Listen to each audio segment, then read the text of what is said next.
Well, good evening, everyone, and welcome to the NSBRC's online surgery. Tonight, we're looking at electrification.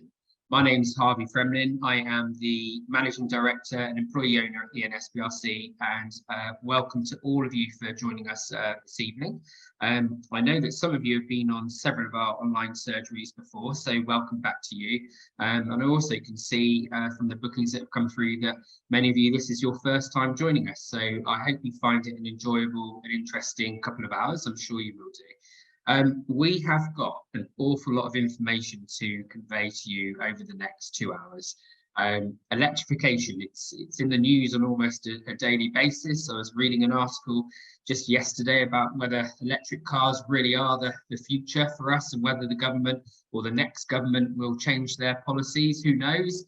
But hopefully, in the end of the next 2 hours, you will have picked up a lot of information about what the current technologies are, how they'll be helpful, whether you're doing a self-build project or looking to improve, retrofit existing property. And I'm sure that the three presenters will also talk about what's coming over the hill in the future as well. So just very quickly on the agenda. So we are going to start with Darren Johnson. Darren is from a company called Aircraft, and he's going to be talking about all manner of things, including heat pumps and smart cylinders. We'll then hear from Yen Dai from Eco Energy Environment. Yen is a solar specialist and also helps with EV charging points and battery storage systems. And he's going to be talking about the best holistic approach of using all of those technologies. And then Slavomir, who this is his first time presenting with us. We're really pleased to welcome Slavomir. His company is InfraHeat, and he is talking about infrared heating technology and how that can be a really good solution for many people. We will try and address any questions that come forward during the session, but as I pointed out in my email, this is a particularly busy session. So just looking, we've got over 220 people online already, and I think that'll probably creep up to about 300 or so in the next 5 minutes. So what I suggest is if you do have any questions, please use the Q&A button. For two reasons. One, it's really easy for me to spot all of those questions and try and pick the ones that I can present to the panel in the Q&A at 8:30. But also, if we don't have the opportunity to get to your question this evening, by using the Q&A button, it actually creates a text file, and we can send, or I can send your questions directly to the presenters and they'll be able to respond to you directly. So we will do our best to address as many questions as we can, but realistically, 300 people with questions into 30 minutes of Q&A doesn't work particularly well, but you will get an awful lot of advice and information in the next 2 hours anyway. You can also use the chat function. Feel free to kind of put your thoughts and ideas and chat amongst yourselves using the chat function. That's absolutely fine. And before the Q&A, I will just tell you briefly about our next event that's coming up at the NSBRC itself, which is our Eco Workshop on the 12th of August. That is on heat and energy. It's the reason we're doing this session tonight, really, to kind of whet the appetite and act almost as a taster for that Eco Workshop. It's incredible. It's on heat and energy in August, when you would have thought it was kind of the warmest time of the year and everyone's off on holiday. And every year, without fail, it is our busiest workshop that we run all year. And it has been fantastic over the last couple of years. There's obviously a huge amount of interest in this area, and it will be the same again next month. So if you haven't booked, free places are still available for Eco Workshop. Right, yeah, if you're happy, we're going to swap the agenda around and we will go straight into your talk on solar and battery storage and EV charging. Now, Yen, you've got about 35 minutes. So we are just coming up to kind of 7:05. So I'll keep an eye on the time as well, but if you can try and keep to about 30 minutes, that'd be brilliant. Okay. If I could ask you to share your screen for us, Yen, please. Okay. Yeah, Richard, whilst Yen's doing that, that's a good point. If we have issues with Darren, again, I will get him to turn his video off, so hopefully he might come through a bit clearer, just audio only. Thank you. Okay. Brilliant. Yeah, and that's coming through really well. So I will leave you to introduce yourself properly. I'll be here in the background, but we'll see you, I'll see you again in about half an hour. Thank you. Okay, well, thank you very much. My name's Yen Dai. I'm one of the founders of Eco Energy Environment. I've been in the industry nearly 20 years and specializing primarily in solar battery storage and EV charging, but very much concentrating on the niche sector of the domestic self-build and renovation. And more recently, in the last 4 years, we've also effectively now moved into the public sector and the commercial environment as well.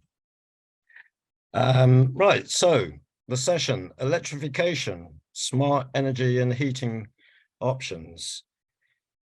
There's quite a bit, and it's going to be interesting to see. Obviously, this is the first time we've done this particular presentation, so we're going to cover quite a lot, but it will be really interesting to get people's feedback to see how much they've managed to take in. So please don't be afraid to send in questions or at the Q&A session. So we'll kick off. And I'm just going to reiterate the summary of the introduction of this this evening's online, which is electrification. It's not just about making things electric or working on electric. It is key. It is about replacing the technologies that use fossil fuel, such as coal, oil, or gas. It's about generating electricity without the necessity of using coal or oil or gas. And it's fundamentally using it, generating electricity from renewable sources, such as solar and wind. And it's been a common question at the Swindon Centre. It's becoming more and more prevalent, and hence the reason why, in fact, the whole purpose of this evening's session. There's a lot of technologies, and it's quite confusing.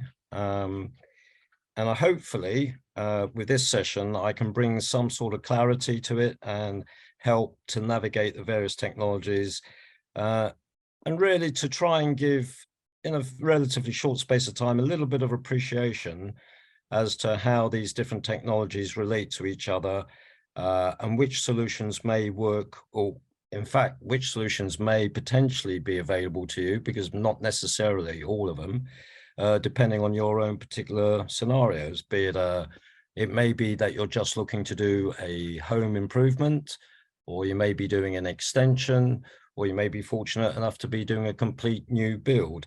So there are various technologies, some will apply, some won't, but hopefully by the end of this session, you'll get a pretty good idea of what's available and what potentially could work best for your particular needs. So back to basics. Where are we going to start? We've got to go back to basics here. This is common to all homes, all domestic dwellings, in fact, commercial properties, public sector sectors. Ultimately, at the end of the day, each of these premises has a grid connection. That is where you get your electricity from. And traditionally, it comes into a fuse board, or what we call a consumer unit. And in that consumer unit, there will be a row of breakers, and that each breaker relates to a particular circuit. So common for most people often is that you may have a breaker for the lights, and it may be even that you have one for the downstairs lights and one for the upstairs lights. And then you'll have a circuit for all the plug points. It could be all upstairs, it could be all downstairs. Some of them may be split up for different parts of the house. You may have a breaker that's running all the plug points and the lights in the garage. But essentially, your consumer unit is the heart.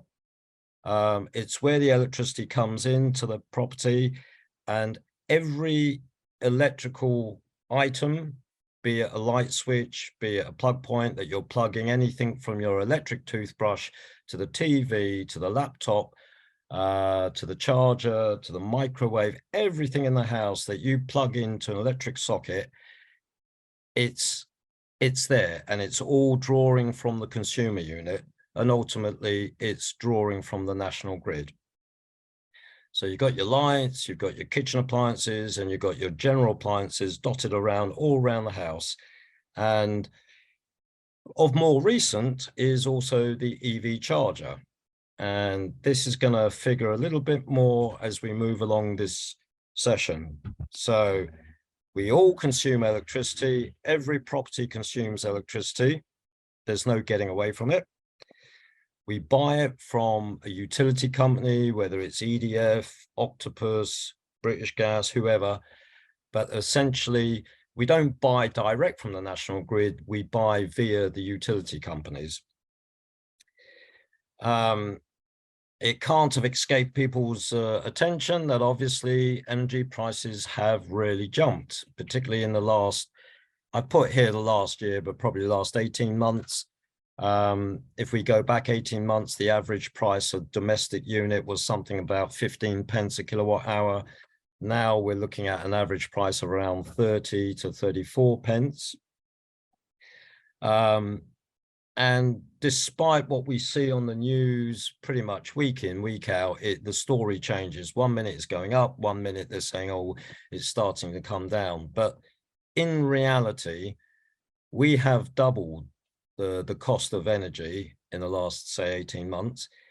And realistically, there is still considerable potential for further increases and fairly substantial ones as well, be it a year, 2 years, 5 years, 10 years. And this is primarily for geopolitical reasons. We've seen what's happened over the last 18 months, particularly the Ukraine war, and that's really brought it to a head. And I think people have come to realize that the days of cheap energy, and particularly in the UK, because of the North Sea gas, for the last 60 years, Britain was probably sheltered more than the rest of Europe, and we had relatively cheap energy costs. Those days are fast disappearing. So moving forwards, logically, if we accept that energy prices are high and potentially going to get higher, and we accept the fact that we all consume electricity, that's not going to change. Would it not make sense that we try and generate as much of our own? And in doing so, potentially becoming more and more aware of the latest technologies, which one of the key factors about some of these technologies is that they help to reduce the CO2 emission, which obviously it then spills out to helping everybody. It helps the climate and it helps the planet as a whole. I can't stress this enough, which, forgive me for the next slide, which is pretty much repeating the same thing. It is just absolutely logical. I've been involved with solar for nigh on 20 years in one manner or another. And I still have people who ask me and say, does solar work? Well, yes, solar panels do work. What people seem to possibly forget is that the very first satellites that went up in the space in the late 50s and 60s, they are powered by solar panels. So yes, solar panels work. They generate electricity. And it's not just about solar. The other technologies, I mean, again, I mentioned here new technologies. Well, you'll be surprised that some of these technologies are not actually that new. They have actually been around. I mean, even if I point out, in fact, there was a nice picture on LinkedIn.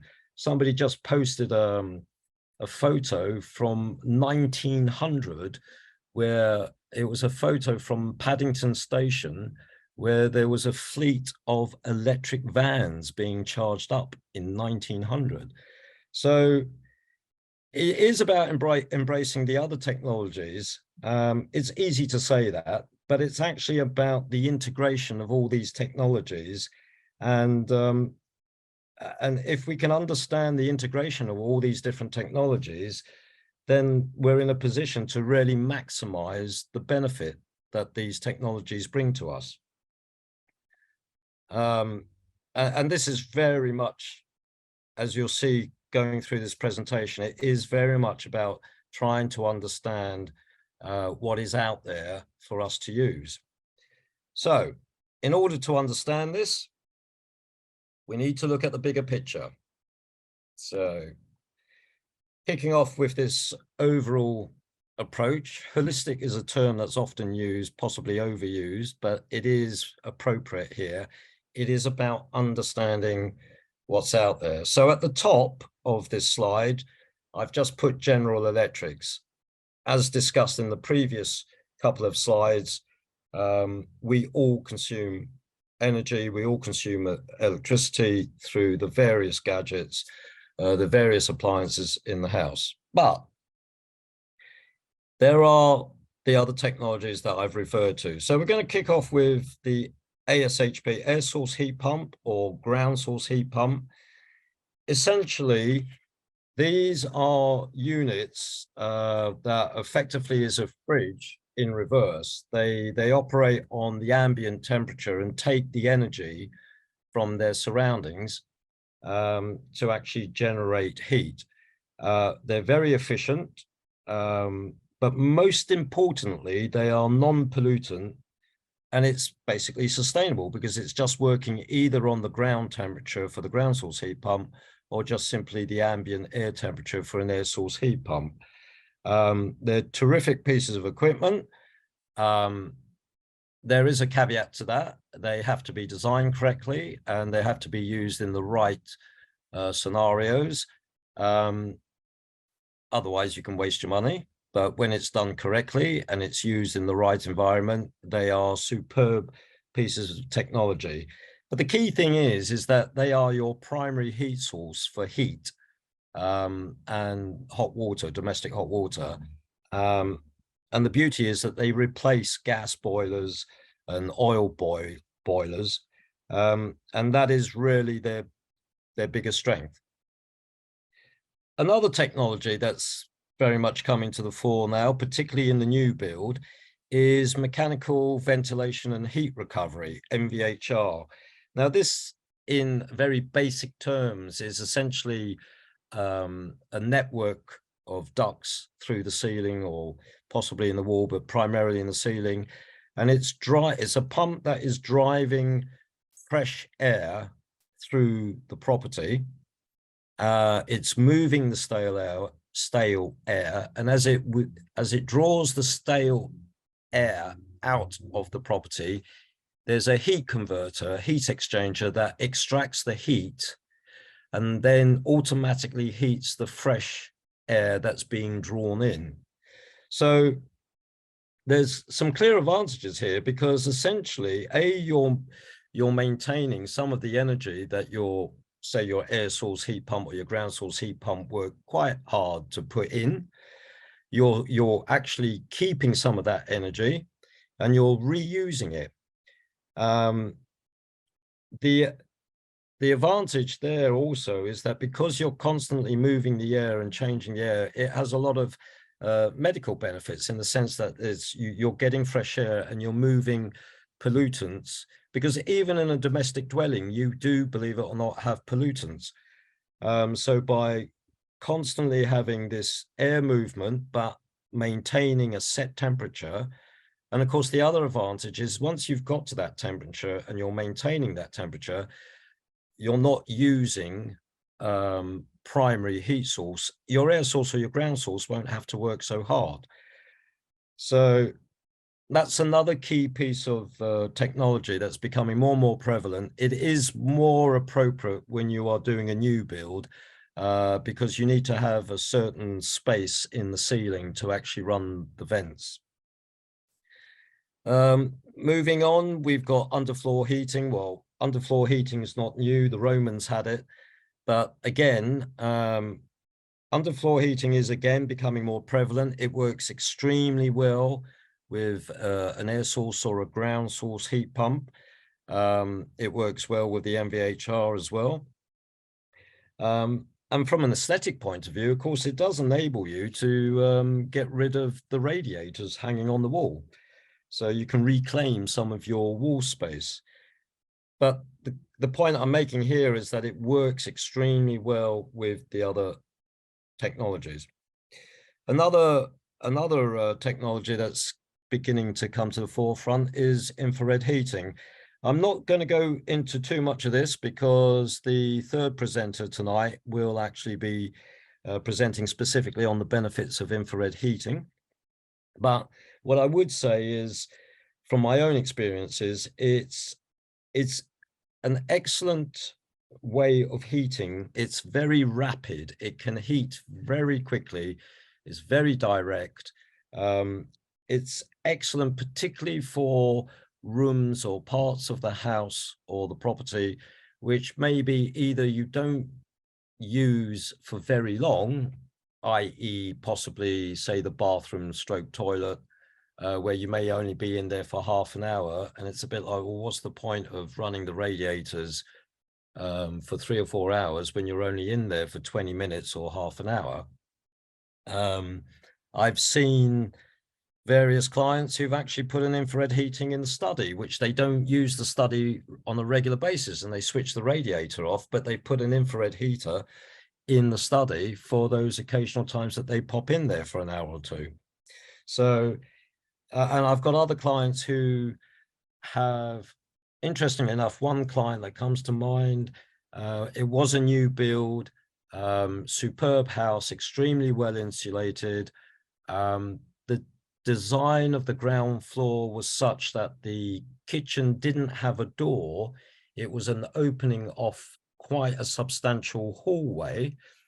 And whilst the kitchen was extremely warm, the table that was nearest to the opening to the hallway was drafty and was the one place in the entire kitchen that was cold. And just by the addition of an infrared heating panel, again, it resolved the problem very quickly.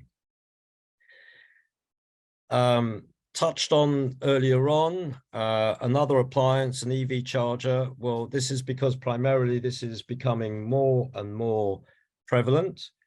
First and foremost, you need to appreciate that this is another draw. This is another circuit on your consumer board. It's consuming electricity.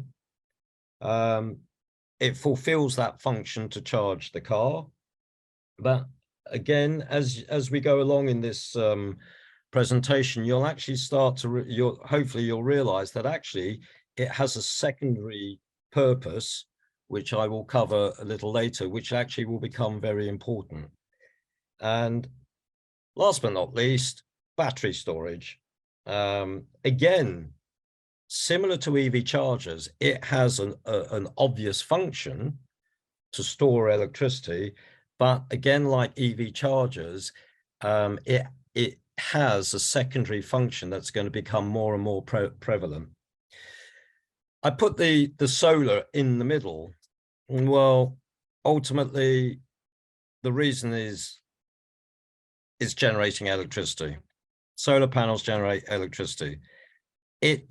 Everything around it, all the technologies I've referred to, all the items in blue, guess what the commonality is? They all consume electricity.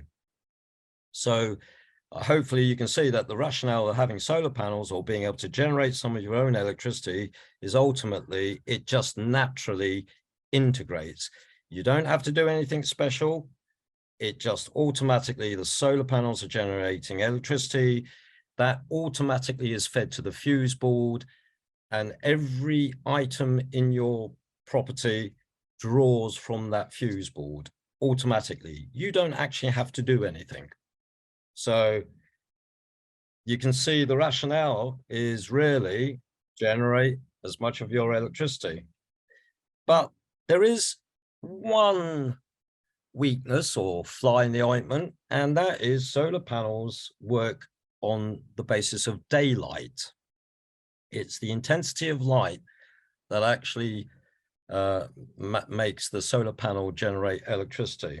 So concentrating now a little on one of the technologies, which is battery storage, because this is actually really key. It's a key piece. To us in the solar industry, it was the holy grail for many, many years. But unfortunately, we couldn't really use lorry batteries, the old acid lead batteries that you had to keep ventilated, and they were immense and very heavy. We couldn't really stick them in a domestic scenario. But with the advent of lithium batteries that are sealed, they don't need ventilation, they're much smaller, they're much more powerful. Things have really, really moved on, particularly in the last 4 to 5 years. So battery storage, just to make this point, the little graphic shows that the sun comes up, midday it's at its highest, it's generating the most. But for those of us that still go out to work, unfortunately, it's a bit of a nuisance really, because we're generating all this electricity when actually the house isn't actually consuming that much. So obviously now you can see why battery storage, particularly for those households where we go out to work, the kids have gone to school, and even if you're retired, but you like to spend your days on the golf course, you're not actually maximizing the benefit of the solar panels if it was just the solar panels on their own. So by having batteries, you have that opportunity to store the surplus. Yes, the house will naturally have what we call a base load, the fridge, freezers, etc., even if nobody's there. And then you've got this surplus, which you can now store into a battery.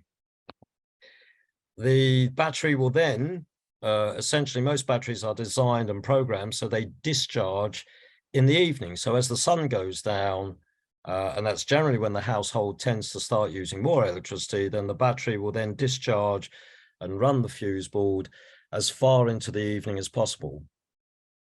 Oops, sorry. Yeah, and I'm just going to give you your 10-minute heads up because I know you've got a few more slides to go through. So thank you. Thank you. So, and if the batteries are full, like during the summer, then by all means, you've now got an additional surplus which you can't store. And so for those people that have got an electric car, perfect opportunity, top it up. You can then just charge the car because that's just another battery. So now we start to see how these different technologies and how you're starting to maximize, but the battery is actually a really key piece of technology.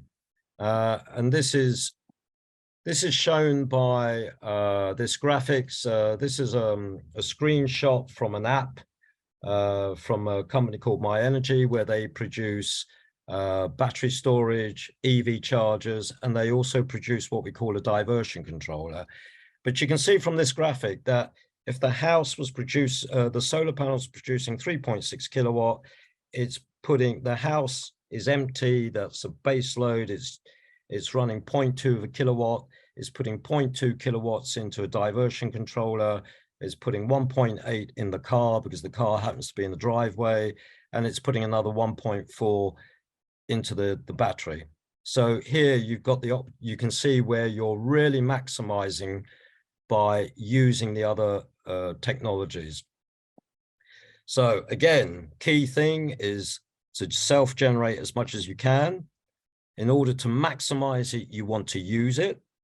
The diversion controller is probably the very basic version of a battery. Essentially what it is, it's a gadget that if it sees there is a surplus going back to the grid, it tells it, no, you don't, you're coming with me, and it switches on the immersion of the water cylinder. So that's great if you've got a conventional cylinder. Obviously, for those that have got a combi boiler, you don't have a cylinder, so this isn't an option for you. But however, you can still have the larger conventional battery storage. The EV charger, well, the EV charger is a gateway, and it's leading to another battery which is sat on 4 wheels. If you've got a surplus, or you've only got solar panels and you haven't got a diversion control or battery storage or EV charger, or whether you've got one or two of these and you still end up with a surplus, there is what we call the SEG, the Secure Export Guarantee, which basically is the opportunity to sell your surplus, which you can't, the electricity that you can't use or you can't store, which is going to go back to the grid. You have the opportunity to sell it back to the grid under a fixed price under the SEG scheme.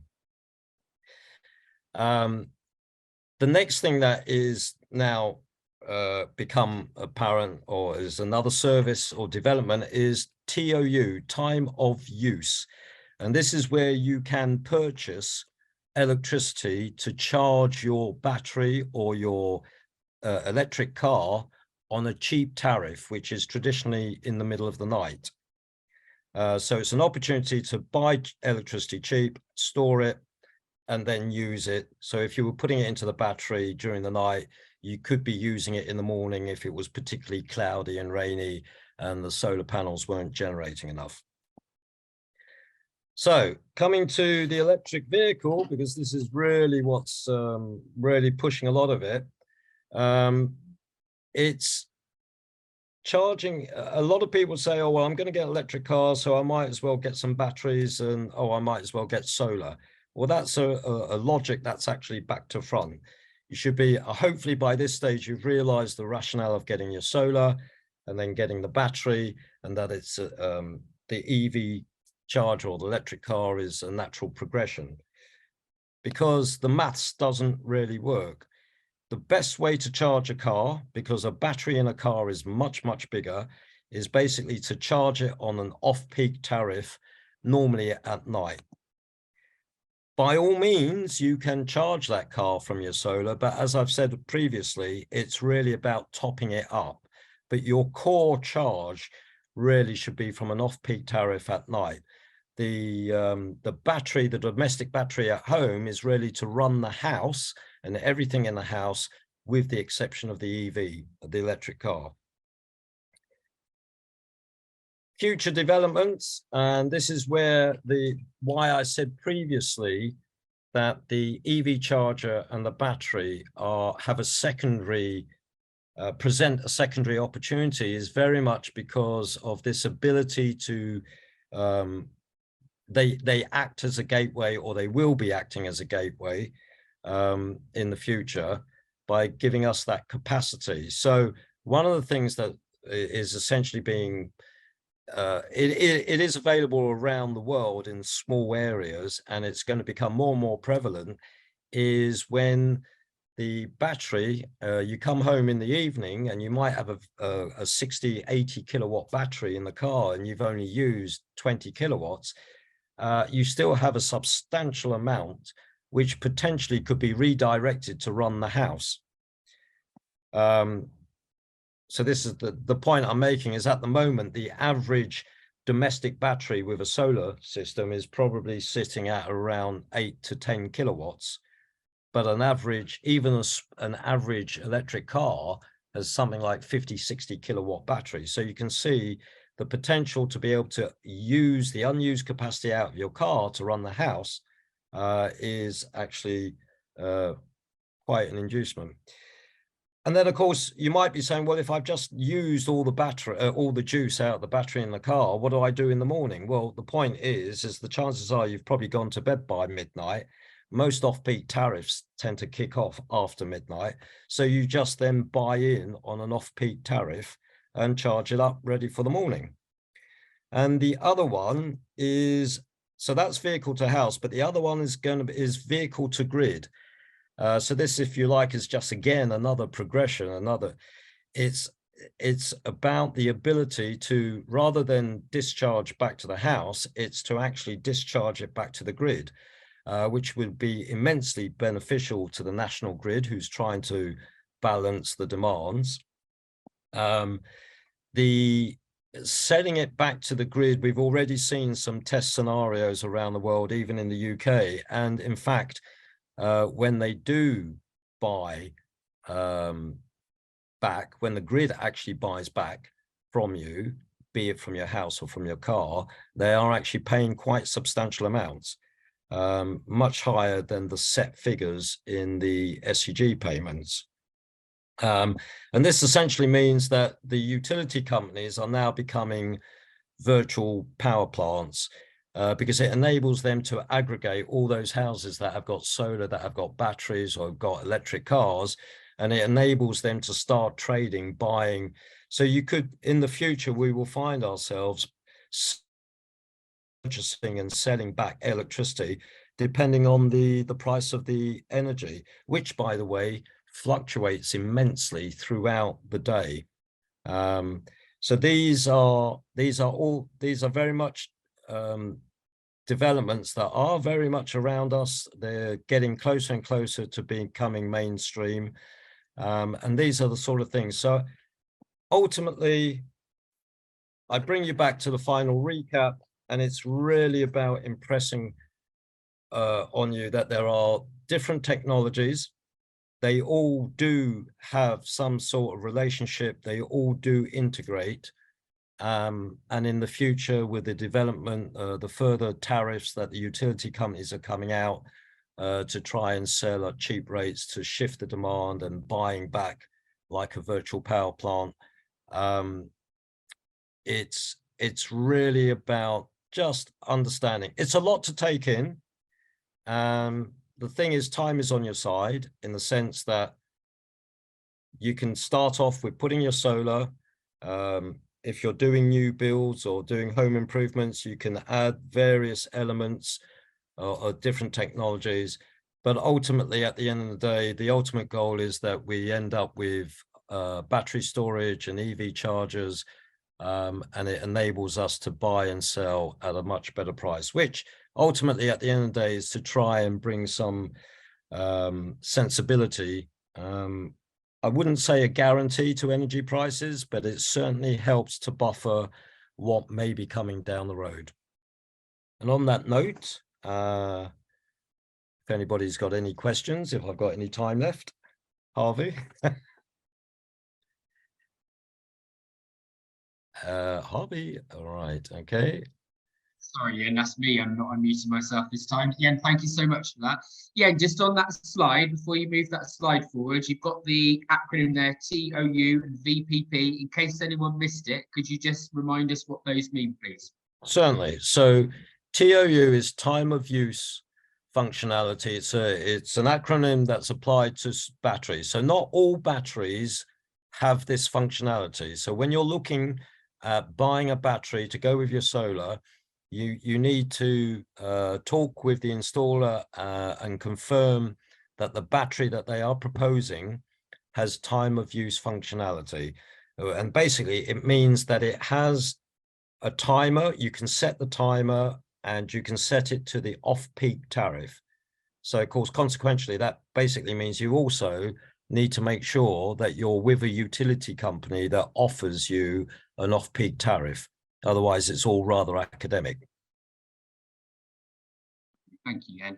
Right, brilliant. And Ian, thank you so much for stepping in whilst we were having a few connection issues with Darren. So if anyone joined us sort of midway through Jens' presentation, just a reminder, this has been recorded. So if you didn't catch the beginning of it or you want to rewatch it again, I will send the recording out. And Jens, a lot of chats are going on and lots of questions coming through. You will be here at the, you will be at the NSBRC on the 12th of August for the workshop, won't you? Yes, I will be. Yep. Brilliant.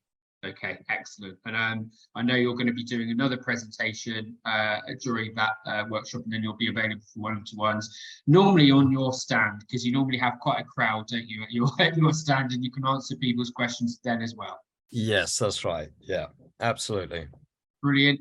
Yeah, just in the interest of time, I'm going to move on now, but we will see you again at 8:30 for the Q&A. So thanks so much for that. Thanks, Jen. Thank you. But Slavomir, if you are happy to share your presentation, please, and then when you bring that up, we will. I'll ask you to introduce yourself properly and hear your talk, please.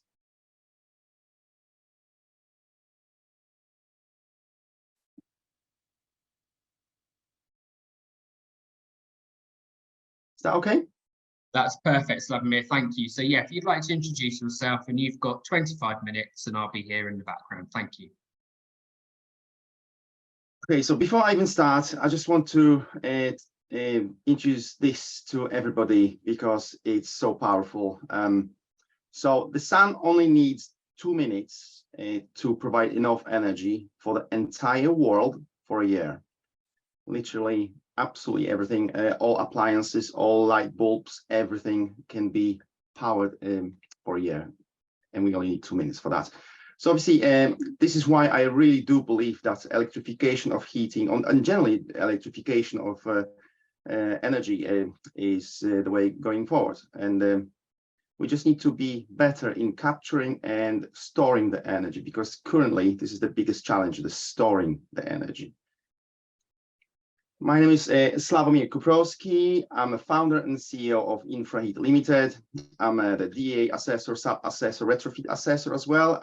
I also project manage construction sites. I'm a developer myself, and I'm generally problem solver. And this is where the idea about InfraHeat came from, when we had problems with heating, various problems like broken boilers and leaky radiators and things like that. Over the past 3 years, I delivered over 80 construction projects with the future-proof approach, where the EPC and high EPC A, B, or C was the objective. So I think it's fair to say that I do know something about energy efficiency in houses, and generally how to approach this problem, decarbonization. And when we talk about the infraheat, or generally, or infrared heating, I always say, like, when you can't make them see the light, make them feel the heat. And this is literally what it is. It's an invisible electromagnetic radiation that produces heat, and everything, and it heats objects and not the air. So obviously, it travels through the space, and when it heats the object, it gives the heat to it. Before I go, this project behind me, we saved a lot of money to this developer by offering our product. They had various quotes on the various heating solutions. They consider literally everything what is out there, and we've managed to reduce the bill by £45,000, and this is conversion to 8 terrace houses from pretty large building. So just wanted to give you a scope of how beneficial it can be if you consider alternative heating solutions like infraheat, for example. What we do generally as a company is we educate the market, and we want to promote the technology in the UK. We are the early adopters, even though the technology has been around for decades and decades. The first trials probably during the Second World War in airplanes and things like that, factories as well, due to its rapid nature of heating. But yeah, generally, I do travel a lot, and I try to educate as many people as possible. What you can see here in the right top corner is our stand at the National Self-Build and Renovation Center. You can go there, stand 55. And if you want to feel how it actually works, we prepare this 2 by 3 meters room for you. You can get inside and feel it by yourself. We manufacture the product overseas. Obviously, our target is the global market. However, at the moment, the UK is our sort of case study market. We got great successes by doing that. We supply the product with the target of delivering it to any site with any sort of size of the project in 3 days from the order. We also provide the trainings. So we are on a mission to build this nationwide installers network. So any electricians, any installers who would like to participate in this, we always invite people from all over the UK. We've got this portal, so you don't have to travel.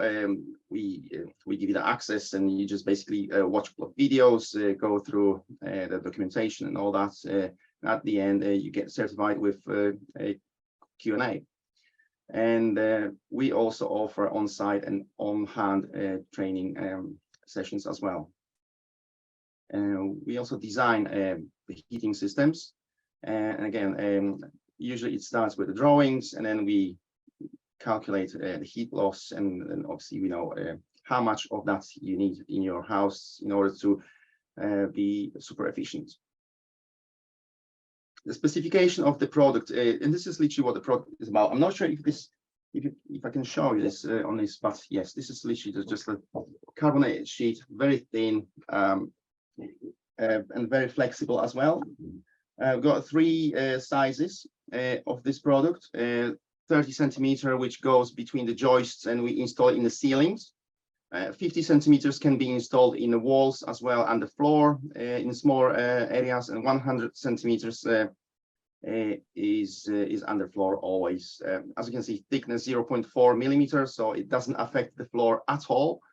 We had a couple of occasions very recently where the wet system failed, and we were basically approached if we could accommodate that space instead of obviously fixing and taking everything out from under the concrete or screed.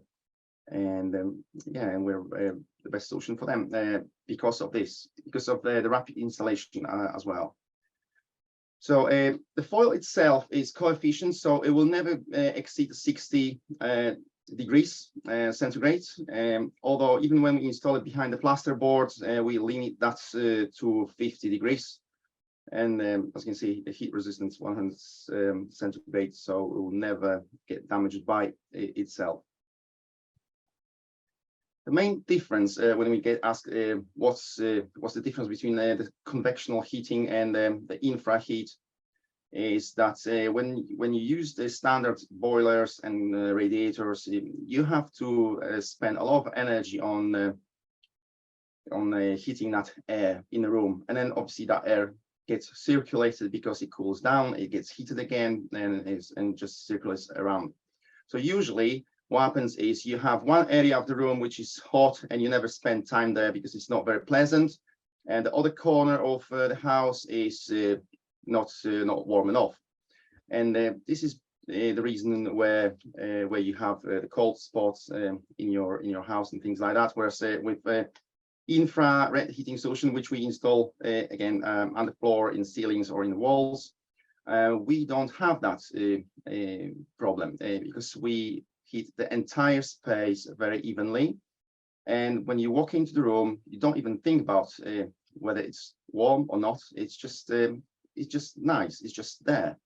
And then the usual response is only when you actually leave the room, and then the difference in temperature just basically tells you and hits you like, oh, it was actually quite nice there in this other room. One of the some of the benefits is obviously the rapid heat. So as soon as you walk into your room and the heating starts working, you can start feeling this nice cozy heat within the next few minutes or so. And even though when the ambient temperature is not quite there yet, you already feel fine. It's almost like as you walk out from your house and then the sun rays basically were heating you up during the winter. So it's literally very similar sensation as well. The installation of the system, generally infrared, whether it's panels or our laminated sheets, are very easy to install, and we usually save a lot of money on the labor as well. And the usual reaction from our installers, especially when they install it for the first time, is that it? Because it's just so easy to install, and we can literally do a house in one day and not 5 or more. Once installed, is literally maintenance free because there is no moving parts. And so we've got 5-step process, and during each step we always test and make sure that everything is still working. So once the project is signed off, there's nothing to break really. And as you can see from this side, we are literally invisible, and this is as fun as it might sound, but it literally is. Once the project is finished, and when you walk into the room, you can't tell where the heat comes from because it's so evenly distributed. And also, obviously, it completely removes the need for radiators and things like that. So you can utilize that space different way. You've got more flexibility there. We install our products, as I said, in the ceiling, walls, underfloor with various finishing, under the screed as well. It works with the carpets, laminates, sheets, LVT, wooden floors, tiles. Literally, you name it, we can do it. And this is basically how it looks like. The system is made of 3 pieces. Because the heating sheet heats both ways, we have to bounce back that heat in one direction to make it even more efficient. So the first layer is always the reflective layer, then the heating layer, and then there's a vapor barrier as well to keep everything secure. And then it just radiates through the flooring, through the plasterboards and all that. And again, retrofitted between the buttons. We can also do it on suspended ceiling or between the joists, as I said before. So we've got various types of installations. And this is how it's connected. So as you can see, it's very, very simple. There's no power supplies. Again, we reduce the amount of failing points. So it's literally from the fuse box, it goes to the thermostat. From the thermostat, it goes to the first sheet, and then just goes to the next one and the next one with a serial connection. And on the larger areas, we can either split the zone into 2 separate ones, or we can use contactor for automatic splitting as well. So you don't have to then worry about this too much. We have invested a lot of time and energy into understanding other technologies as well. So we call it a lifetime optimized heating model. When we get approached by the customers and they really want to see what could be potential benefit of using our technology rather than anything else, like air source heat pumps, ground source heat pumps, gas boilers, we go through this questionnaire, and then it's not just about the property, but also about generally people who live in a property. And we ask some personal questions like how many people live in a house, what's your work pattern is like, whether there are shifts and things like that. Do you have pets? Do you have children? Do you have seniors in your house? And based on all those informations, this very complex algorithm gives us a picture of, let's say, in the next 20 years, how much you can actually save, or what would be your benefit of using our system over other system. And it's not always the case that we win. It's not about that. It's about providing the best solution to people, because I always say, even though we are the manufacturers of this heating system, there's not a silver bullet to the heating problem. Some properties are more suitable, some properties are not suitable at all. I know for the fact that there's an estimation of 10 million houses in the UK that are not suitable for air source heat pumps. So obviously that market alone is absolutely massive for ourselves or for alternative solutions like ourselves, and we would never be able to serve that market efficiently, to be honest. So one of the misconceptions is that currently infrared heating is not fully recognized by the EPC register, and it is true. It's a complex project that we try to help with. We've been working with various organizations, sharing the data, and obviously working with them closely as well. But as you can see, everything is possible. We have achieved EPC-A on various projects as well. Obviously, it required more investment in various areas of the project, like insulation, smart technologies, water heating, and solar PV, and things like that, which I will be talking about a bit later. But as I said, everything is possible, and the heating is very efficient. When we compare it with the standard night storage radiators, we've literally cut the costs by 50%. So the bills just don't lie, basically. On the EPC register, though, we were recognized as a less favorable heating solution. So we've installed it practically in any type of housing you can name. Grade 2 listed buildings, new builds. We retrofitted it in HMOs, service accommodations, booking.com, Airbnb, this type of solutions. Garden pods, garden offices, and again, we literally are so confident that if your room has a ceiling, floor, and some walls around it, we can heat it up. Again, just a little case study on that. EPCA project. This was the cost of the installation. So the infra heat, the heating sheets, that's including all the cabling, the thermostats, smart technologies that controls the whole system, solar PV and water heating. I will tell about water heating on the further slides, but it was very smart and we used it for the first time. Very happy to use it on the future projects as well.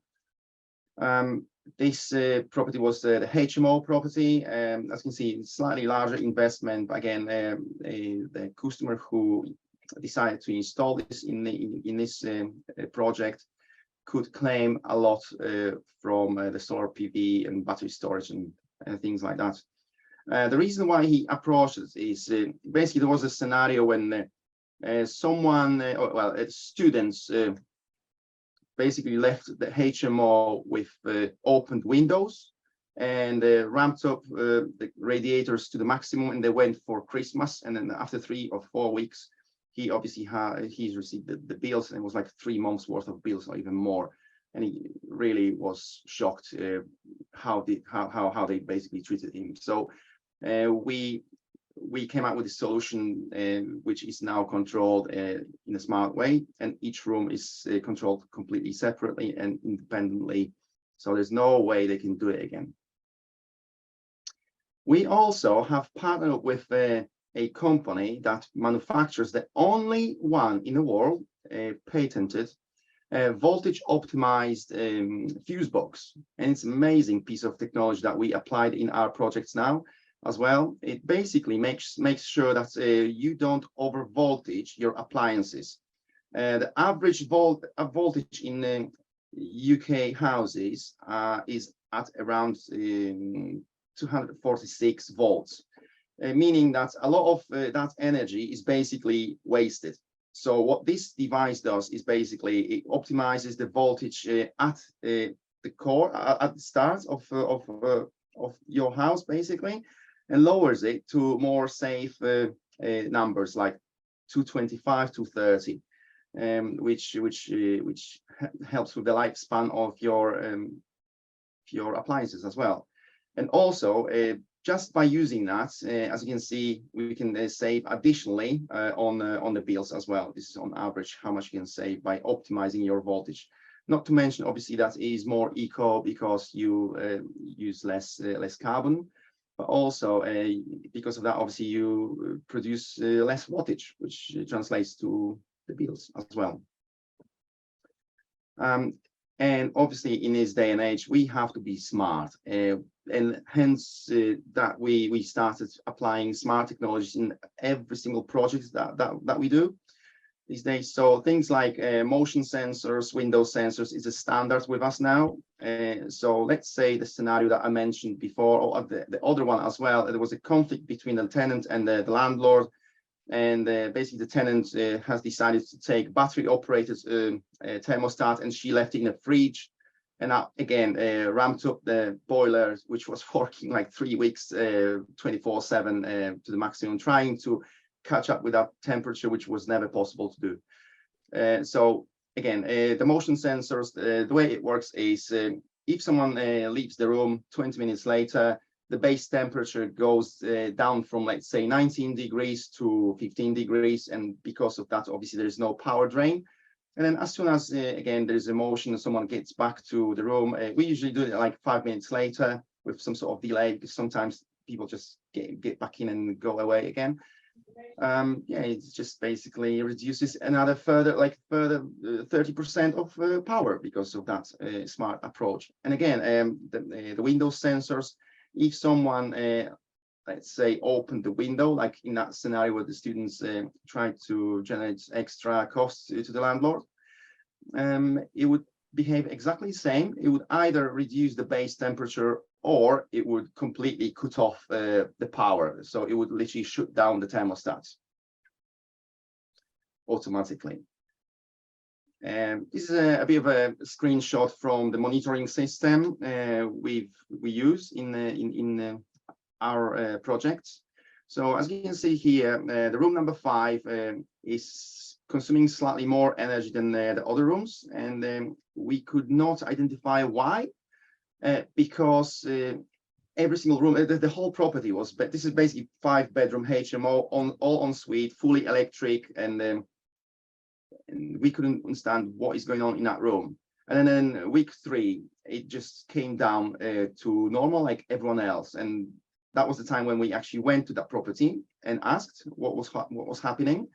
And that was the new tenant who moved in. And when she realized that there is some sort of infrared heating, she didn't trust it, and she was using oil radiator that she basically plugged into with socket, the power socket, and she used it for a couple of weeks, and then she got used to the system because it's obviously everywhere, including in the hallways.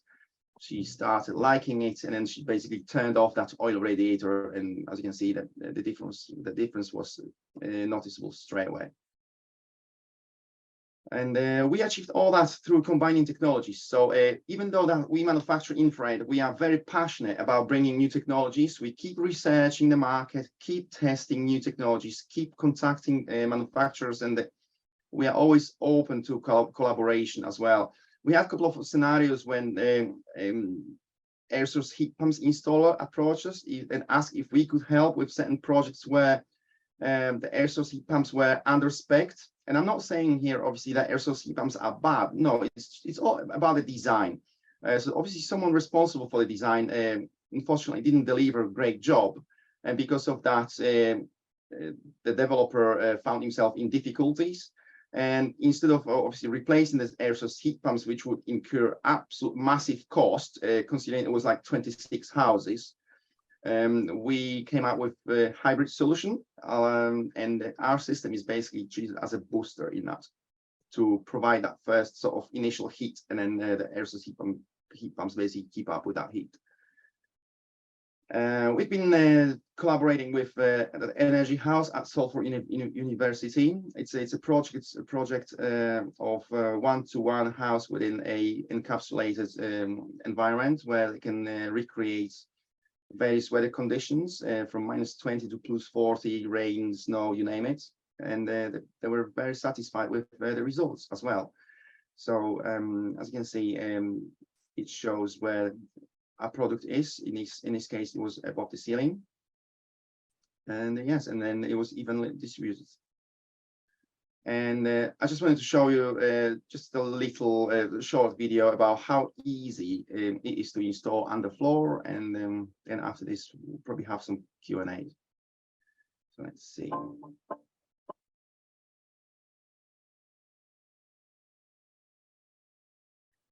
I'm not sure if I shared the sound, probably not. So there might be no sound. So if you want to just narrate over the video and tell us what we're seeing. Talking about that, then I forgot.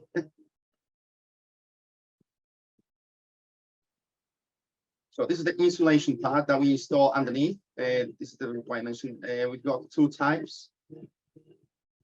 That.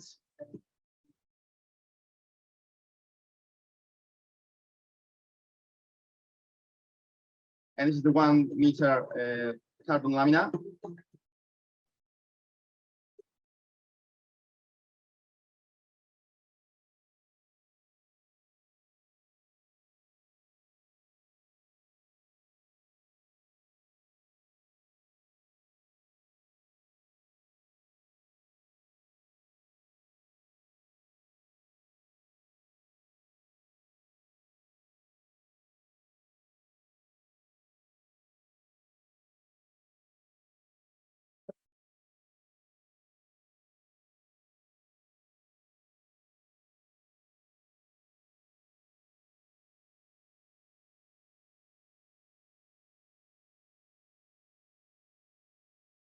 What are we seeing now, Slavomir? Tell us what's happening. Oh, you can't see this? We can see it, but we can't. We can see it, but we can't hear anything. So. Okay. Well, yeah, I don't want to reshare. To be honest, I could do if that helps, but up to you. What I'm going to do is I will share this video at the end anyway, so you will be able to watch this. Yes, I totally forgot about this sound sharing as well. Sorry. That's okay. Do you want to move? Yeah, if you move on to your next slide, then Slavomir, thank you. Okay. Right. Yes. Yeah, just if you So could just sort of give us your conclusion. Perfect. Thank you.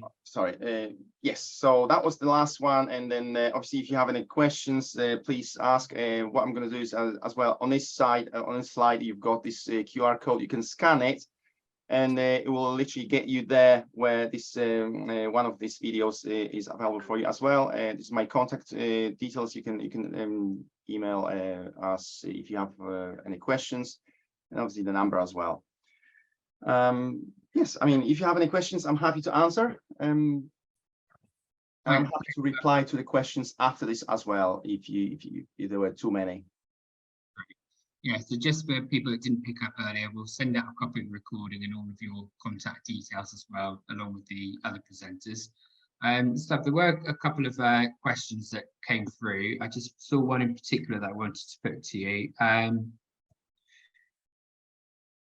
Yeah, so are there any flooring options where you can't lay your product under? So Dorothy in particular is asking about bathroom tiles. So a little bit like underfloor heating, where you wouldn't put a kind of thick pile carpet on top of that. Are there any products that people should avoid using if they were looking at laying your system on the floor? Yes, the only thing, the only product I'm usually not very happy about is the very thick wooden floor, because it just blocks heat too much. And don't take me wrong, it would still work, but it would again it would cause the system to underperform slightly. And because of that, we would always try to find alternative space, like to install it either in the ceilings or in the walls. Apart from that, everything else is absolutely fine. Even thick tiles are absolutely fine. Thank you. And you mentioned this briefly in your talk, but a question that came through early on is, do you see any changes in the way assessors are doing the EPC, the Energy Performance Certificate assessments, to enable infrared to be seen as more advantageous over other electrical heating panels? So obviously, at the moment, it is a challenge, and not just for ourselves, but generally for everyone to understand, because this system is so bespoke, and each project is literally treated as on bespoke basis.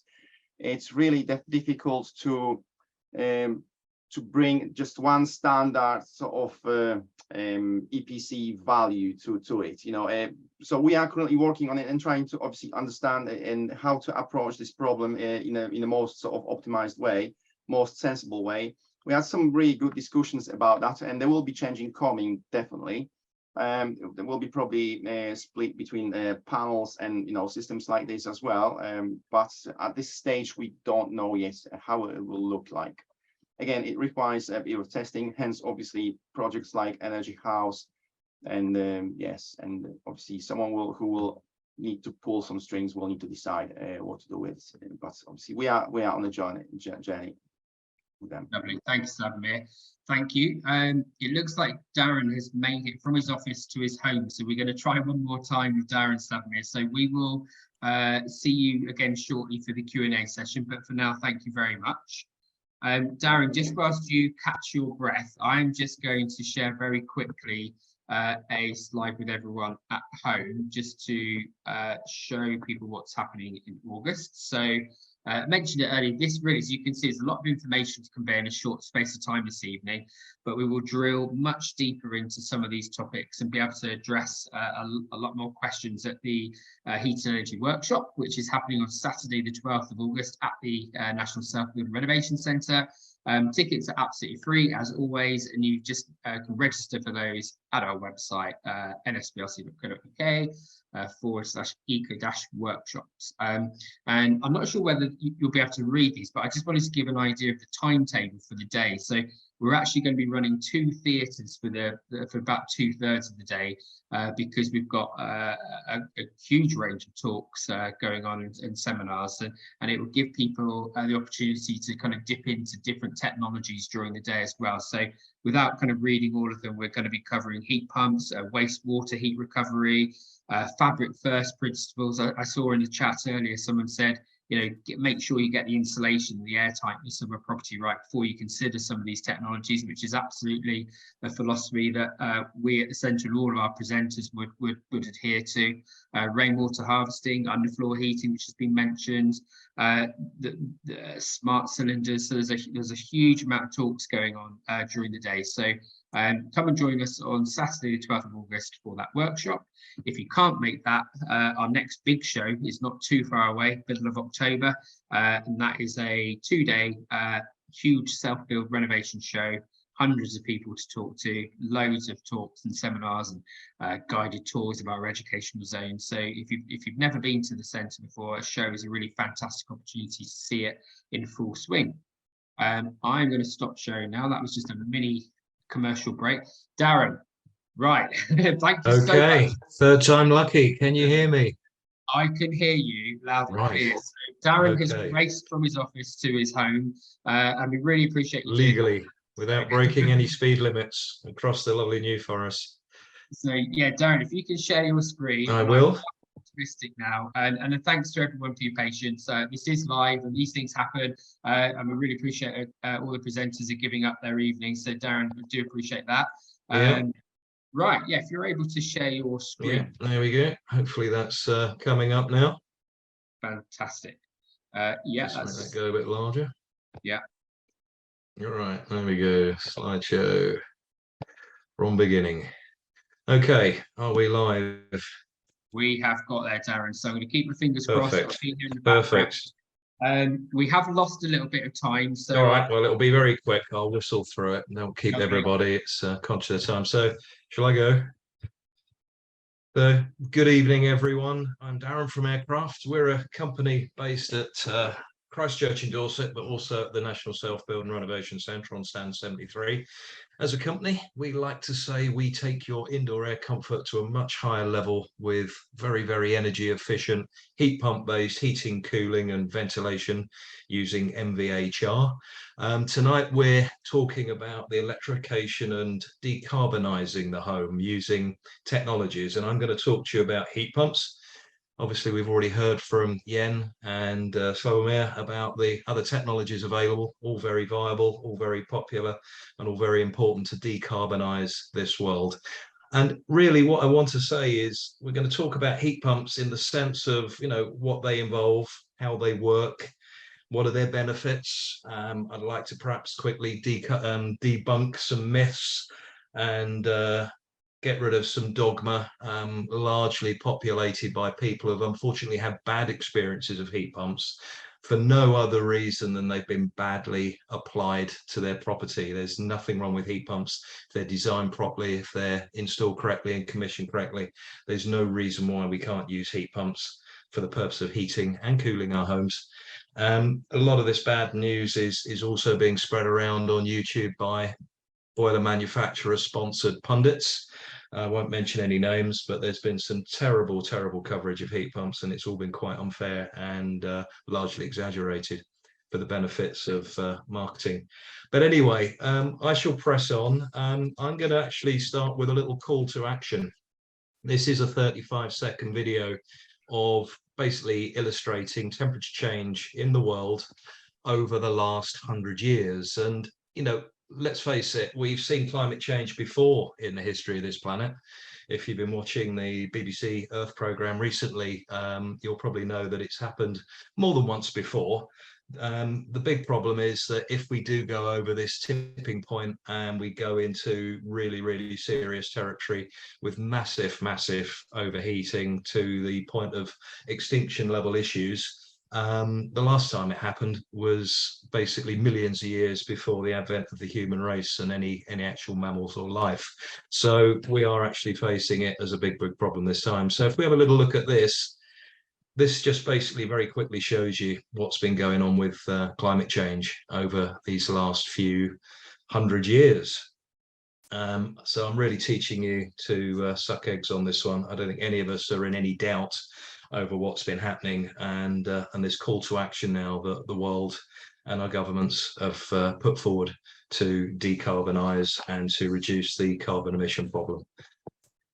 So this is another little slide just to illustrate my point with heat pumps. At the top there in yellow, you can see basically the CO2, the effective CO2 output of running a heat pump compared to raw electric, gas boilers, oil boilers and coal. I'm not using this to say that heat pumps are the best, we win. That's not the point of this slide. What I'm saying is that the potential to use the heat pump in its very energy efficient form to reduce the overall CO2 emission when the heat pump is generally running throughout the day, on and off, ticking over, keeping the heat topped up in the house. Obviously, direct electric heating that Slawomir was talking about is a very rapid technology, and that is very, very efficient and applicable in heating up quickly and then going off again. So this is just an indication of CO2, not anything else. So what we can see here is, I mean, if I just read from the notes, if you forgive me, just to point out some stats, the average grid CO2 per kilowatt hour was running at about 230 grams.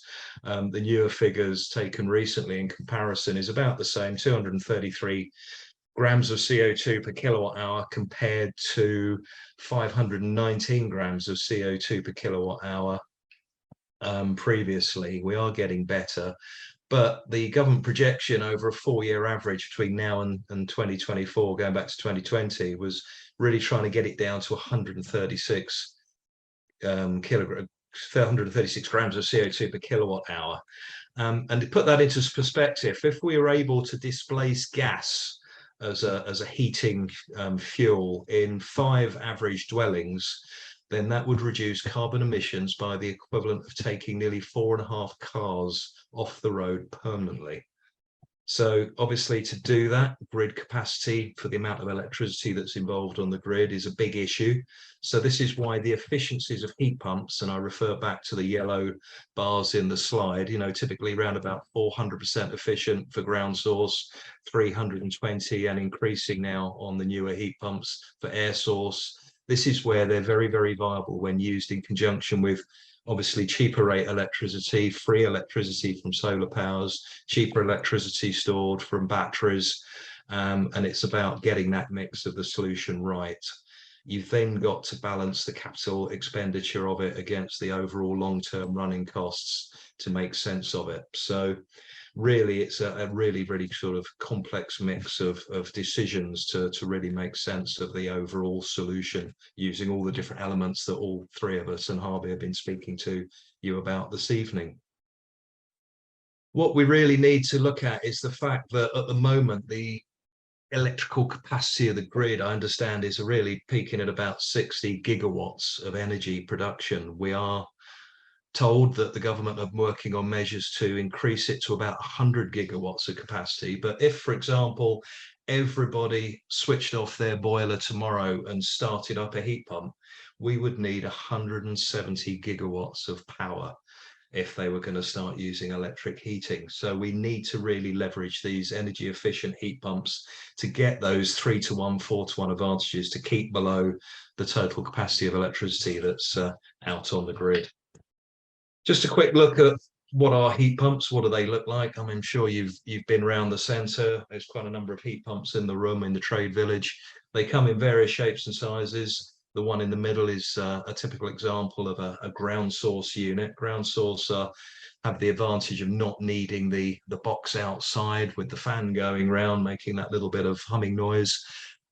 They sit in a plant room, they use underground pipes either vertically or horizontally, and they maintain a constant seasonal coefficient purely because ground temperature generally is the same all year round, whereas air source pull their energy from the air, and obviously air temperature varies season by season, day by day, especially in the UK. Little look about how they work for those of you who have not read up on anything or seen all the popular YouTube videos. Really, it is an electric device. It uses electricity to drive a motor. That motor drives a compressor. And if I use the example of a school sort of type example of a science lesson, if you get a bicycle pump and you put your finger on the end of the bicycle pump, and hold it over the hole in the end and start pushing the plunger. That's effectively what the electric motor is doing when it drives the compressor. And you'll notice, obviously, over time, very quickly, the air coming out is getting warm, because it's the basic law of physics, where gas under compression heats up. So in the sense of the heat pump, there's a refrigerant circuit. If you put refrigerant under pressure, it heats up. And you can use that as a medium to move it from one side of the system to the other, to take heat, low-grade heat from outside, step it up by putting it through the compressor, putting it through your heating system in the form of warm water, whether that's in your underfloor, a fan coil unit, or just simple radiators. It's got an expansion valve that opens to restart the cycle again. And the other nice thing about heat pumps is that you can use them in reverse. So in the summer season, you can get some quite energy efficient cooling effects as well by swapping the condenser and the evaporator around in terms of the way that the circuit's working, and take the heat from inside the house and reject it to the outside. So that's why, if you've got an air source, you're sitting out in the garden in front of the air source, or around the side of the house where it's installed in the summer, and it's heating your hot water, it's chucking out lots of lovely cool air. So a bit of outside air conditioning, if you wish. Just to dispel a few myths, yeah, we have to be very, very, very careful on how we design and apply heat pumps. You know, if you don't do your heat loss calculations, you don't really follow the fabric first approach to maintain the efficiencies of your heat pump, you are going to run into problems. But there's been a number of instances where heat pumps have been installed in historic buildings. So when they tell you, oh no, it can't be done, it really comes down to economics and whether or not it makes sense to do it. You know, if you've got an old property that's on oil, that's costing a fortune, chucking out lots of pollution, if you can do as much as you can to make the building efficient, you can potentially use a heat pump. Whether it's a high temperature one or not, there's question, but it is possible to do if you've got the right people looking at the job. Some of the things that are really important is how you're going to get the heat around the house. I mean, we've got radiators, we've got underfloor heating. We offer a couple of other little systems where we can do radiant panels in the ceiling. These are not electric radiant panels. These are hydronic radiant panels. They put warm water through copper tubes in a metal heat emission plate, and by radiation, with direct line of sight energy from the hot water in the pipes going through the panel, it's a very responsive system that will work with your air to water heat pump, whether it's air or ground. And of course, because it's up in the ceiling, we're going to manage the dew point temperature in the space. We're not going to run it too cold. So in the summer, we can provide cooling as well, because buildings naturally now, especially the new properties, are overheating, and we need to look at heating and cooling as well as part of the problem. Another system perhaps is a ducted system, where we can have a central fan coil unit sending warm air or cold air around a network of ducts and coming out through slots and round outlets in the ceiling to give you like a climate control system. We all have climate control systems now in the cars, so why not have them in your house as well? It is another option. Radiators can't really be used for cooling, because when they get cold they will sweat and you'll have a puddle on your floor and wet carpets. Underfloor heating, there's a lot of arguments for and against cooling through underfloor heating. It can be done potentially, theoretically, if you can manage the temperature in the rooms and not go below dew point. But generally, it's a very, very hard thing to do and to manage, and to avoid any little mishaps with wet patches forming on ceramic tiles and what have you. So there's a bit of fear and doubt about heat pumps. I mean, if we go back to the 1970s, when our parents and grandparents were looking at ripping out their electric storage heaters, bricking up their coal fireplaces, and putting in central heating, there was quite a bit of upheaval that went on then. And I think now in time we're seeing a very, very similar situation, where people are seriously considering how they can get away from fossil fuels. Do I have to worry about having massively oversized radiators? Well, not necessarily.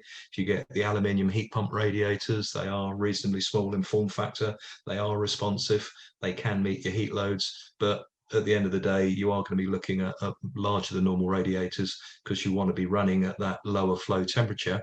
Interestingly, point to note, Part L building regulations, if you're under the regime that came in June this year, you are supposed to design your heating system for a flow temperature of a maximum 55 degrees, exactly the same as heat pumps. So if you are thinking of putting in a boiler, you still have to size the radiators to work with a heat pump just the same. So bear that one in mind.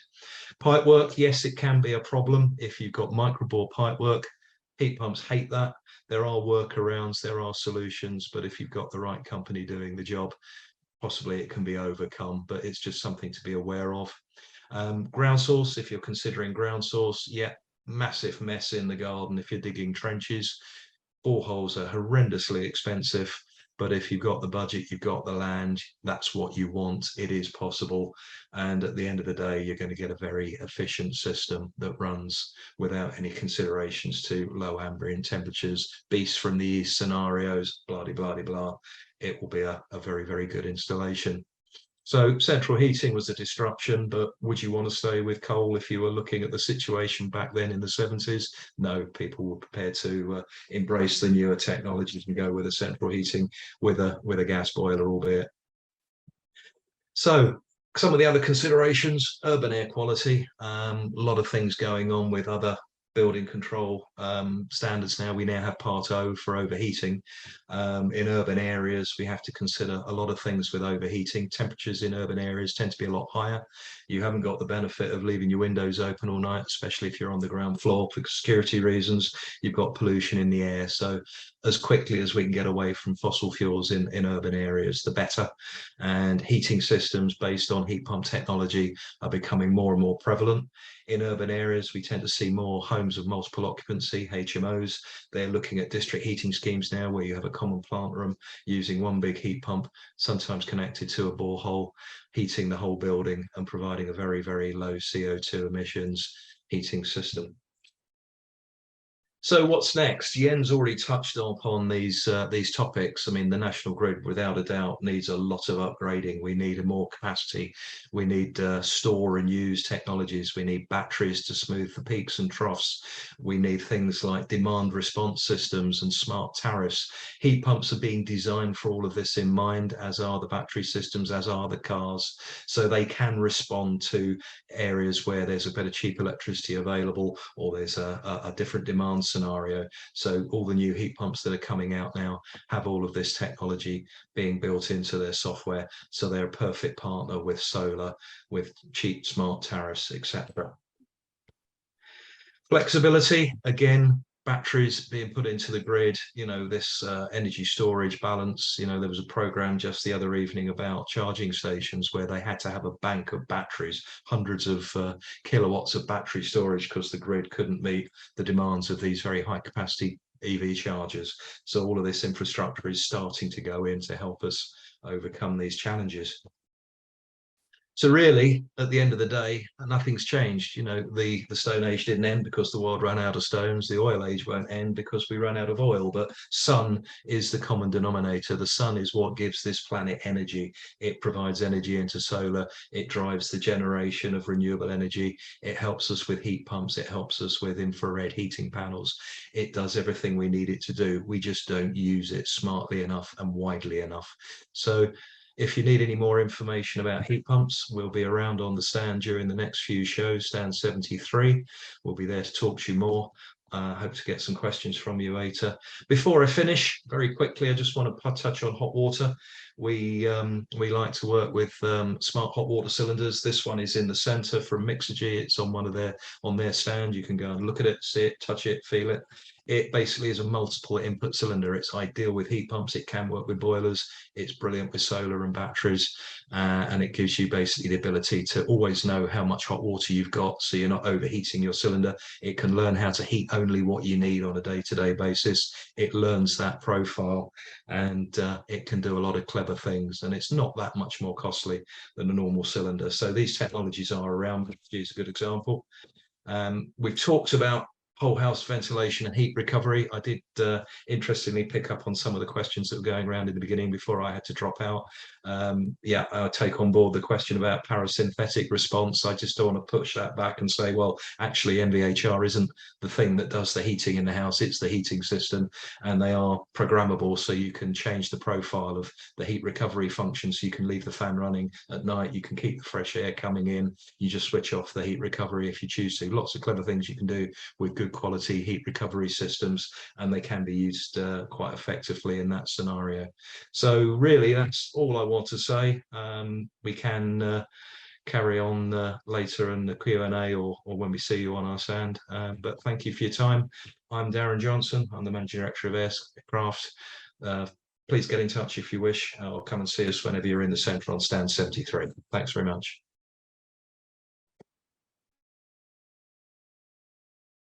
Thank you very much, Darren, and thank you again for making the effort to change location, and it was worth the effort. Thank you. That was a really excellent presentation. So, right, that has brought us to actually incredibly almost in time as well to the Q&A part of the evening. So we've got half an hour, 25 minutes allocated to this. So if I could ask all the presenters to turn their cameras back on, please, and join me for the Q&A.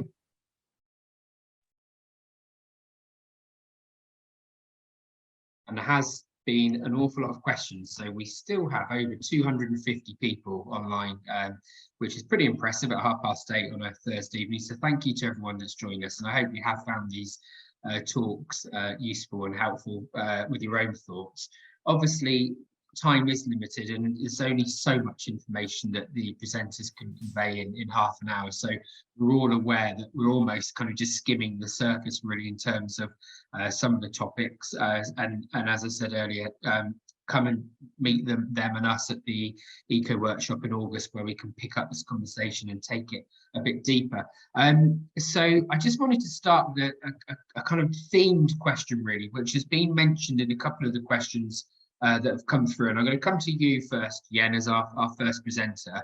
The title of this evening was Electrification, and you've all three of you kind of given a great overview as to the technologies and solutions that are out there. But is electrification the right course for us to be taking? A couple of people in the Q&A, the questions have mentioned hydrogen, for example, as a gas replacement. So are we on the right path by heading down this kind of electrification of our networks? Yen, what's your kind of, that's a very difficult question to answer. I'm going to give you about 2 minutes to do so.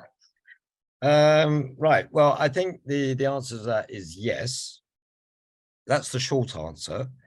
Hydrogen has its place.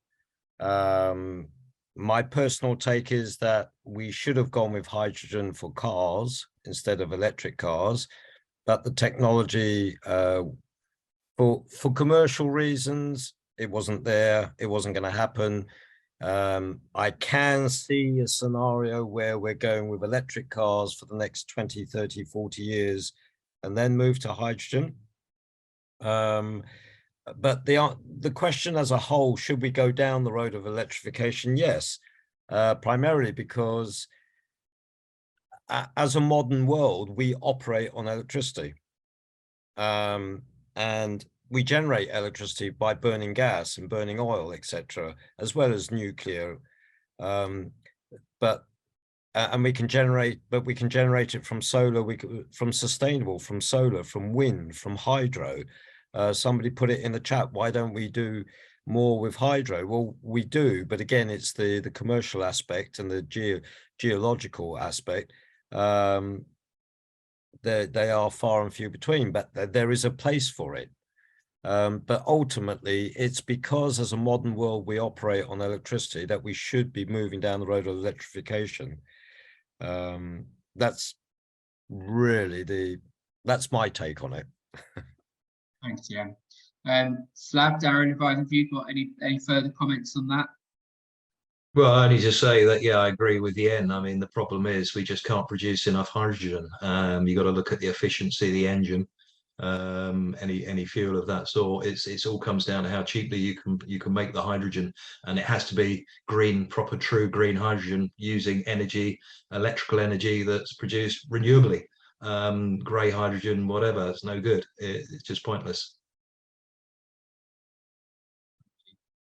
There's been a couple of people asking or mentioning this idea of getting the fabric of the building right first before installing these technologies. So, Slavomir, if I come to you with your specific, so if we're looking at infrared heating systems, whether it's your specific system or other infrared panels. What are the key things that that people should be considering before they install your technology? Are the mistakes that you've seen customers make where they're not being able to use your products to the most efficiency because of they've forgotten to check the insulation levels, for example? Yes, I've seen people installing air source heat pumps in Victorian terrace houses with no insulation whatsoever, and then obviously complaining about generally about air source heat pumps not being a good solution. It would be good if the approach was right. So obviously the insulation is the number one to consider, and then obviously you can go further with it to support yourself with additional technologies like air source heat pumps, solar PV and battery storage.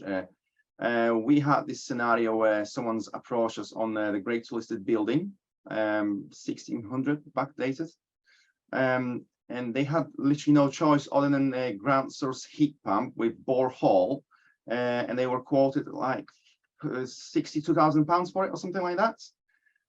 So basically, the answer was, I'm willing to test your system. I take it on the chin if it doesn't work. I don't want to insulate my house. I've got a single pane of glass windows in my house, and I still want to test your system before going to my last resort, which is that £60,000 air source heat pump.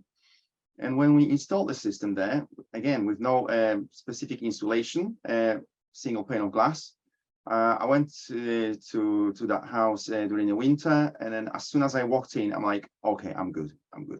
It was nice, cozy feeling, and the customer was literally smiling from ear to ear, and it was like, yeah, you provided what I wanted. Okay, my bills increased by about 15%, but now when we consider this, and then that ground source heat pump, and he was a bit of a numbers freak. He actually made that calculation, providing obviously all that details that he's received from that company who are going to install that ground source heat pump for him. It would take about 35 to 40 years to actually catch up with this initial cost, you know. So he said, I don't care. So yeah, and then, but again, the system was efficient enough without all this, you know, additional insulation. But obviously, if the house was better insulated, it would perform even better, because it's all about the heat loss. We can't, you know, we can't skip the physics. So Darren, you obviously mentioned about you know, examples where air source heat pumps have been installed in inappropriate properties, really. So what do you advise people to do, and how can you help them so that they can do that survey and understand how the house is performing before you come and install? Okay, so if you're looking to retrofit a heat pump to an existing property, we always say it's a fabric first approach. So there are a lot of very good retrofit advisors out there. You can probably find them through the NSBRC, but the ultimate is to make sure that the heat loss calculations are correctly done, to look at the existing emitters, your radiators, whatever you've got. But if you can do everything you can to insulate the property sensibly and affordably, then we can do heat loss calculations on a room by room level, follow the MCS standards, which gives very, very strict rules and codes of conduct on how heat pumps are designed, installed and commissioned. And therefore you would then be assured of having a working system that's going to meet the performance objectives put to you at the quotation stage before going to contract. Okay, thank you, Darren. And yeah, and I can see in some of the questions that you've been sort of typing answers to, which is great. People have mentioned about their neighbours have installed solar panels on a frame, and the pigeons love it, and it's causing sort of unintended issues. So what kind of things is it important for people to consider and check before approaching you and installing solar? Well, yeah, so I mean, the sort of thing, ultimately, at the end of the day, the sort of things to check is really shading. Shading is the biggest killer of generation. But again, contacting an installer who knows what he's doing, he's going to do a shading analysis. He's going to take a look at the roof. or potentially other parts of, it could be the garage, it could be a solar carport, a pergola, but ultimately all installers should be doing a shading analysis, and they should be looking at the property and trying to deter, or maybe it's a ground mount, but the ultimate goal when in doing an installation of solar is that you're trying to get the maximum generation. And so as a result, we always avoid shading as best we can. Yeah, is shading more important than orientation? So if you haven't got a south-facing roof, is it, is it still viable, and is the paybacks, does that still make sense? Oh, very, very much so. If you have an east or west, east-west roof, that works exceptionally well. It's when you start pointing northeast or northwest, and the more towards north, that's when it starts to get that's when it becomes unviable. But then for some people, and unfortunately what's confusing for the public is that sometimes you might be driving around and you might see a house or a block of flats and find some panels pointing north, but unfortunately that's down to the developer who got a planning consent that said they had to have X number of panels, and the planning department had absolutely no they don't even realize which way the roof is pointing. But to do it properly, you should be actually pointing south, east, or west. The variation is around 14 to 15% from dead south to dead east or dead west. So it's a worthwhile production. Thank you.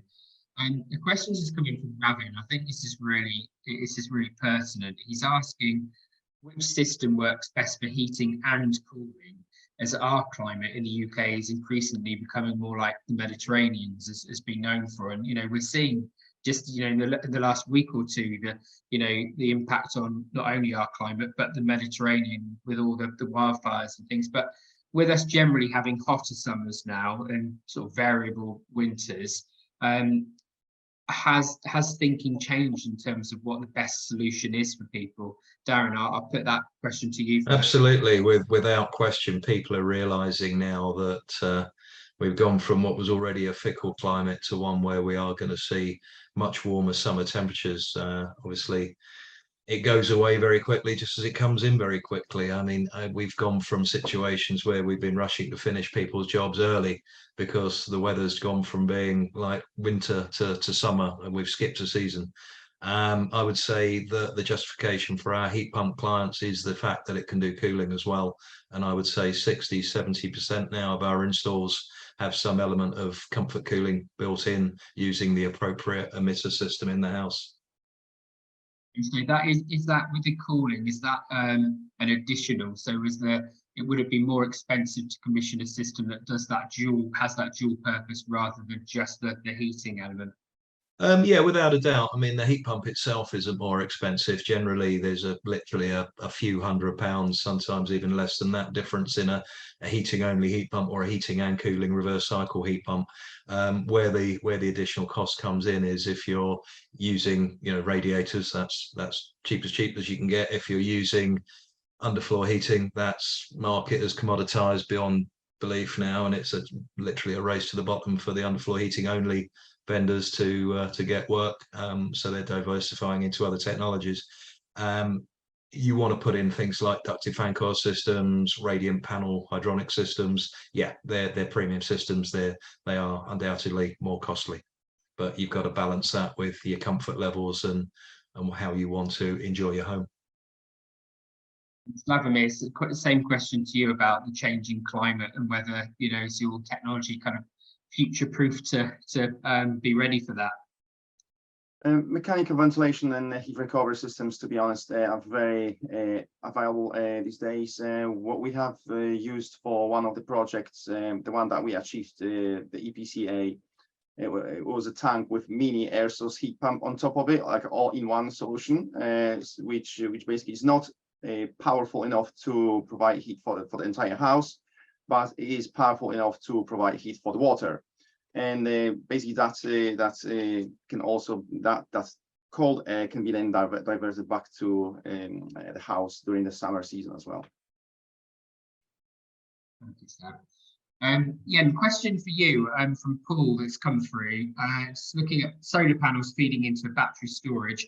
He actually has a site with a number of trees, so he is aware that he will have shading from time to time. But he said that microinverters can overcome that problem. Can microinverters, and perhaps you could explain the difference between those and a traditional inverter, can they work with battery storage systems? Okay, there's no issue with batteries working with microinverters or optimizers, so that's not an issue. Sorry. Basically they don't resolve the problem, they mitigate, they reduce the impact of shading. So I just want to make that clear. Just because you put microinverters is not going to get rid of the shading, it's going to reduce the impact. And to understand that, the technical explanation is that a normal inverter has normally 1 or 2 feeds. So if you had, for sake of argument, 12 panels or 16 panels, and you had 8 panels on one string and 8 panels on another, you only need shading to hit 1 panel, and the 7 other panels on that string, the power output will drop. It's the lowest denominator. So if 1 panel gets shading and the power output goes down by 10%, the other 7 panels will all drop by 10%. Whereas when you have optimizers or microinverters, they have effectively a bypass diode. So although they're connected in a string, each panel is independent of its neighbor. So if 1 panel goes down by 10, but its immediate neighbors are not shaded, they will just carry on going at full pell.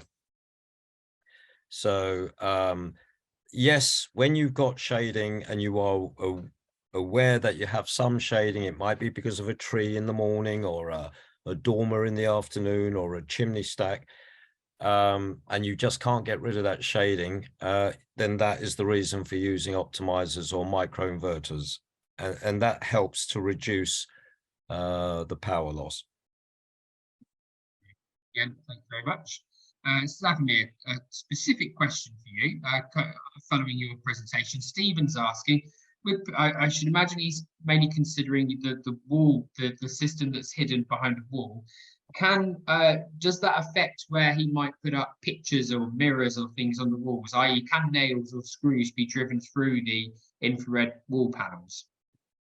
Yes, so obviously when we install our system in the walls, we follow the British standard guidance, and we install it up to 1.2 meter level.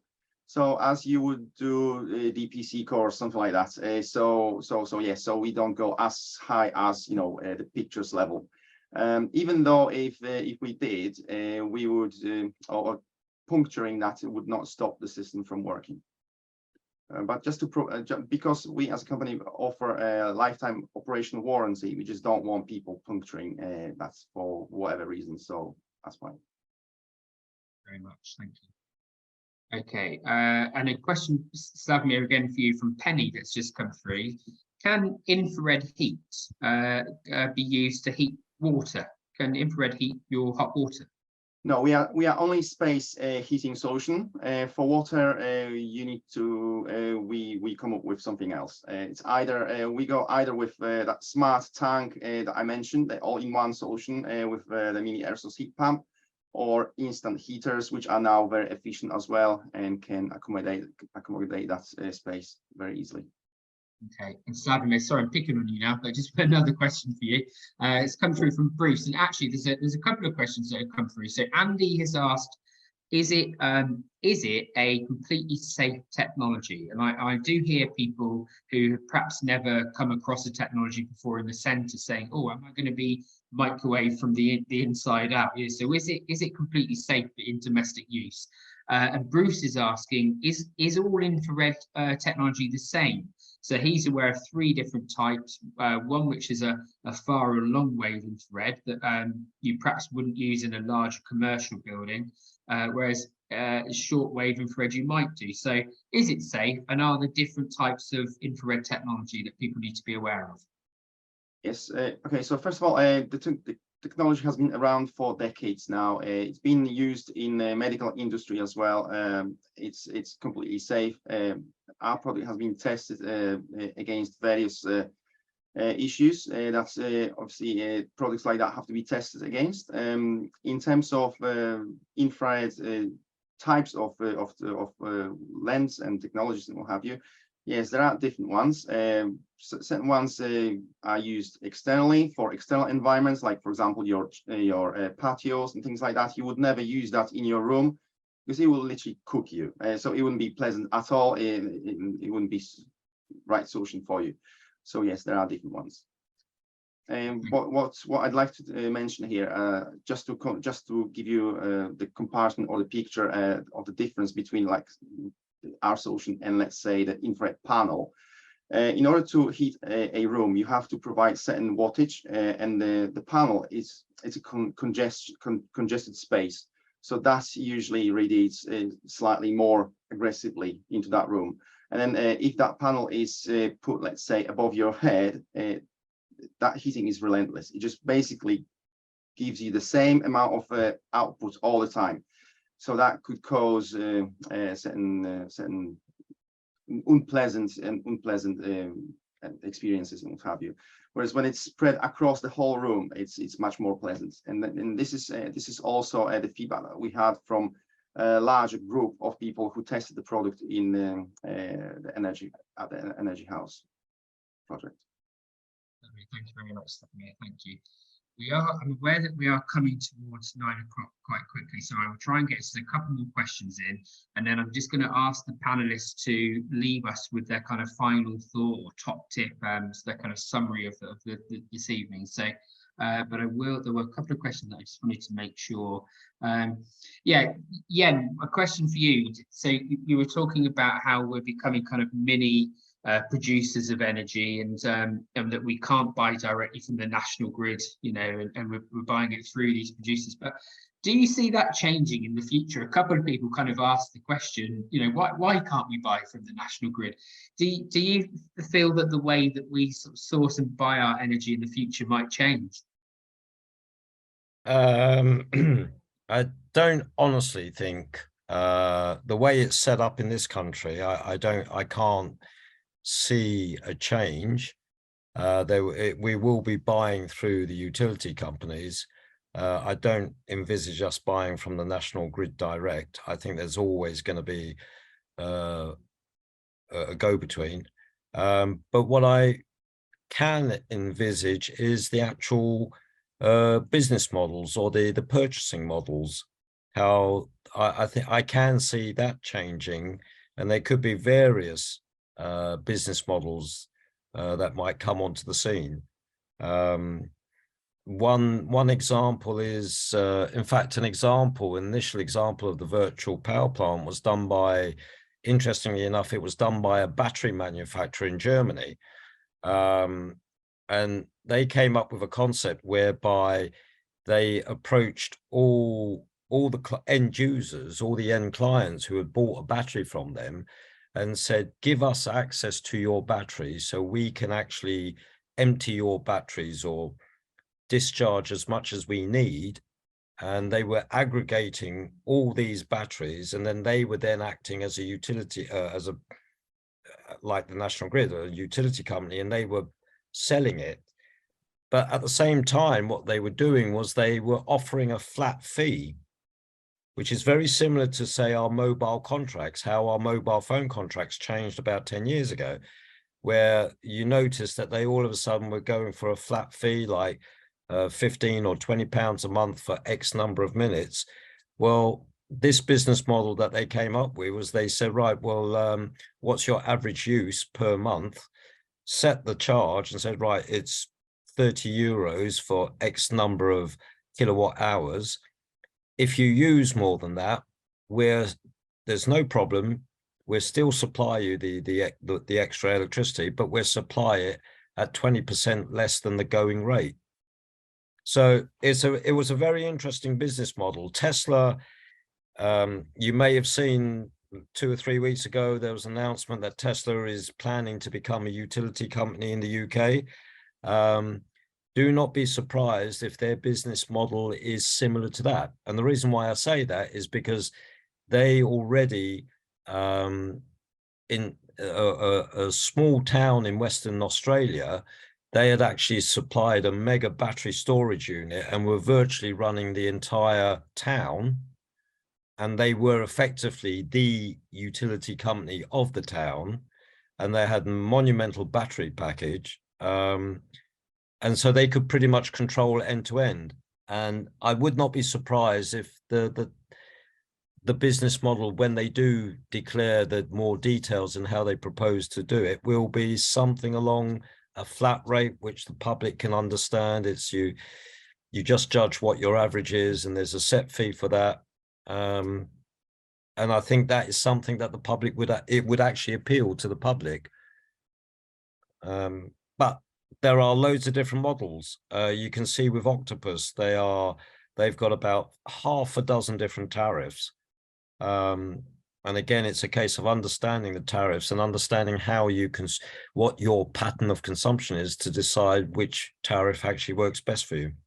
Yeah, I'm just literally going through that process myself again, because I'm one of those people that you refer to that has gone about it the completely wrong way. So I've got my electric vehicle ordered first. Now I'm suddenly thinking I should have put solar panels up. So I'm one of those people you refer to. So I am looking at trying to understand all the multitude of tariffs that are out there at the moment, and it's changing all the time. And I've got a feeling as time moves on, it will change even more. So yeah, it's not easy to understand. So right, we have got to 9 o'clock, and I'm aware that we've still got over 200 people online. So thank you all so much for joining us. But I'm aware that we do need to sort of wrap up fairly soon. So I'm going to ask you all as panelists just to kind of give your concluding thought, really. What's your main takeaway that you want all the attendees this evening to take away with them? I will say, obviously, come along to the Eco Workshop on the 12th of August, where we can carry on this conversation. There are loads of talks and seminars. And if you have enjoyed this free surgery and you found it enjoyable or helpful, and you want to help out the NSBRC, then please Google us and leave us a positive review on Google. It makes a real big difference to people finding us and understanding what we can offer. If you haven't enjoyed it, or you've got ideas for future sessions, drop me an email. I will send this recording out to you in the next couple of days. Just send me a reply with your thoughts, feedback, or ideas. It's always listened to, and it shapes what we do in the future. So I'm going to do this in order of in the order we were meant to go in. So Darren, once again, appreciate you. Oh, I get to go first again. Hooray! Doing that race across the country to be able to. I'm so pleased you could get your presentation, Darren. Thank you for that. So, what's your final takeaway that you'd like to leave everyone with? Well, absolutely. I mean, look, I think the big thing here is that there's no getting away from the fact that all of the technologies we've spoken about tonight, I don't know your product, Slavomir. I'm sure it's a very reasonable product and a great install. But in terms of heat pumps and batteries and solar, yes, it is a significant part of your overall budget compared to fossil fuel type central heating systems of years before. So really, at the end of the day, heat pumps, these sort of technologies are far more beneficial to the new builds. Retrofitting them is not an easy task. It has to be done very carefully. I'll use that holistic solution word and phrase again, as Yen used in the beginning. Very relevant. We very much recommend getting the right balance between the heat pump, the solar, the battery. Why not put the appropriate technology at a room by room level? So the rapid response radiant in the smaller, lesser used rooms, for example. It's a holistic solution. Get somebody who understands your needs, your comfort levels, your budget aspirations, where you want to see your return on investments, and get a very bespoke end-to-end solution from one company or a couple of companies that can partner up and do a really brilliant job for you. Brilliant, lovely, Darren. Thank you. Yeah. There's no one magic bullet. There's a myriad of technologies.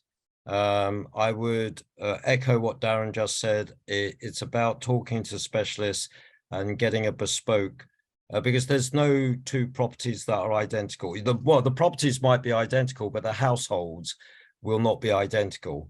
So it's going to be bespoke. There is a a range of technologies, and it's a case of finding which one or which of them work for you. And I think that's really the key thing. But of course, with a vested interest in solar, I suppose rounding off, ultimately, as I said in the presentation, we all consume electricity. So why not try and generate some of your own electricity? It's going to help you. It's going to help the family. It's going to help the country. It's going to help the planet. Again, thank you very much. Slavomir. I totally agree with gentlemen. Darren, I couldn't put it better.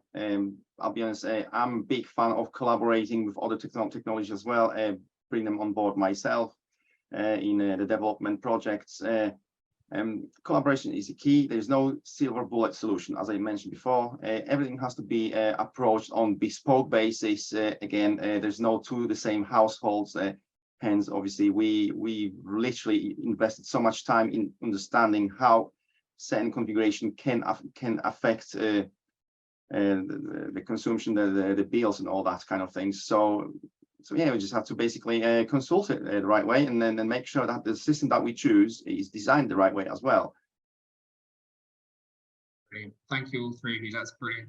Well, Yen, I can't generate my own electricity at the moment with no solar panels, but I can generate my own eggs, because I was saying to you earlier, this weekend I've adopted some rescue hens, so I am now off to try and get them together and put them to bed, and hope for some eggs in the morning. But that's my token to sustainability for this week. But Darren, Slavomir, Yen, thank you so much for your time. I really appreciate, and I'm sure everyone, I can see from the comments, everyone really appreciates you giving us your time and all the information that you provided.